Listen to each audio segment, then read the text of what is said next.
भीष्म और कृष्ण का अंतिम संवाद।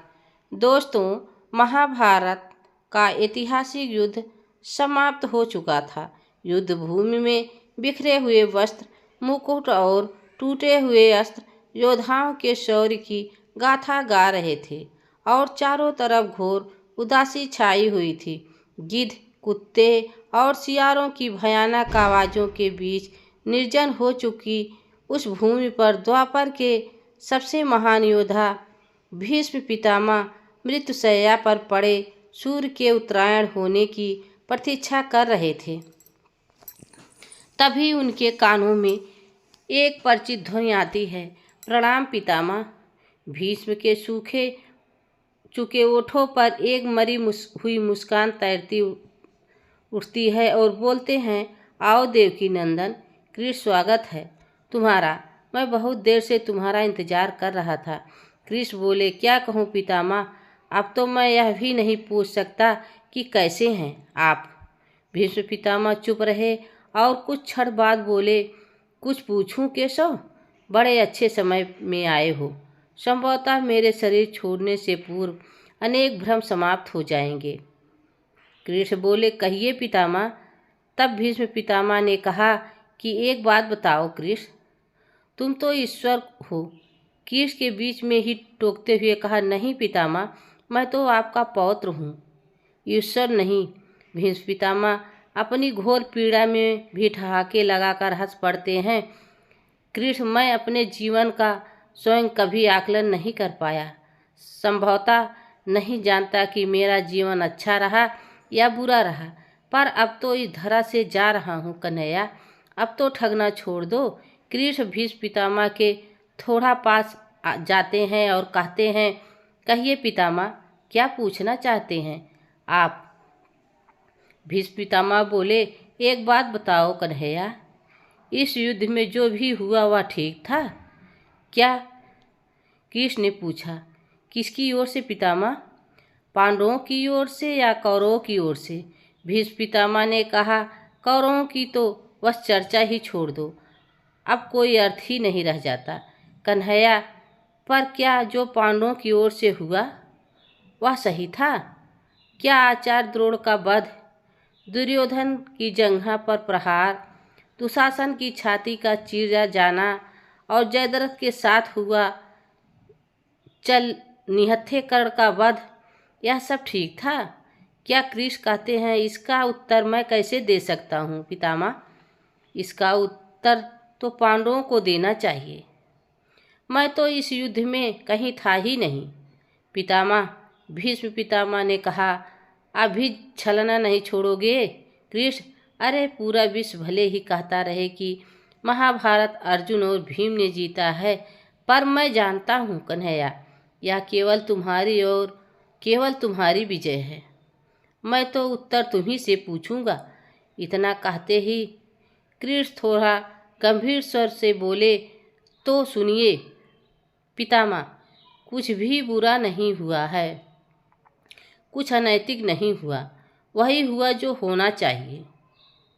भीष्म पितामह ने कहा, यह तुम कह रहे हो केशव।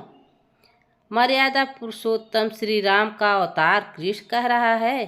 ये छल तो किसी युग में भी हमारे सनातन संस्कारों का अंग नहीं रहा है, फिर यह उचित कैसे हुआ।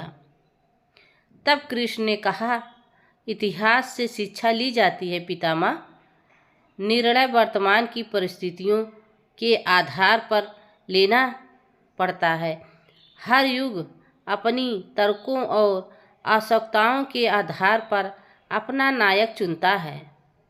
राम त्रेता युग के नायक थे, मेरे भाग्य में द्वापर आया। हम दोनों का निर्णय एक जैसा नहीं हो सकता पितामह। भीष्म पितामह ने करुणा भरे स्वर से कहा, मैं कुछ समझ नहीं पाया कृष्ण। तब कृष्ण उत्तर देते हैं कि राम और कृष्ण की परिस्थितियों में बहुत अंतर है। राम के युग में खलनायक भी रावण जैसा शिव भक्त होता था। तब रावण जैसी नकारात्मक शक्तियों के परिवार में भी विभीषण जैसा संत हुआ करता था। तब बाली जैसे खलनायक के परिवार में भी तारा जैसी विदुषी स्त्रियों और अंगद जैसे पुत्र होते थे। उस खलनायक भी उस धर्म का ज्ञान रखता था, इसलिए राम के उनके साथ कभी छल नहीं किया। किंतु मेरे युग के भाग्य में कंस, जरासंध, दुर्योधन, दुशासन, शकुनी, जयद्रथ जैसे घोर पापी आए। उनकी समाप्ति के लिए हर छल उचित है पितामह। पाप का अंत तो आवश्यक है पितामह, फिर वह चाहे जिस विधि से भी हो। भीष्म पितामह ने पुनः प्रश्न किया, तो क्या तुम्हारे इन निर्णयों से गलत परंपराएं नहीं प्रारंभ होगी केशव? क्या भविष्य तुम्हारे इन छलों का अनुसरण नहीं करेगा? और यदि करेगा तो क्या उचित होगा?